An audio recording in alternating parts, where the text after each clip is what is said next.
Okay, what I'm going to do right now is I'm going to take the shifter out of this 1977 Pontiac Trans Am behind me. It's a Hurst shifter for a Super T10 transmission, and I'm going to show you how to do that right now. Alright, you can take this shifter knob off lever by putting a 30 shim feeler gauge right in here. Okay.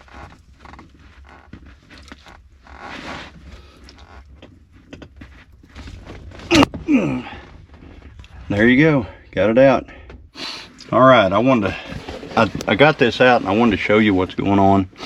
So there's a detent right, there's actually a hole in it right there with a detent. And what happens is whenever you push that down in there, it locks in right there. And whenever I put that feeler gauge in there, it pushed it back and it allowed it to be removed. So anyway, that's all you have to do to take the Hurst shifter out of a 1977 Trans Am, or any of the Firebirds or Camaros or anything that happens to have this on the Super T10 transmission. So anyway, hope you enjoyed the video.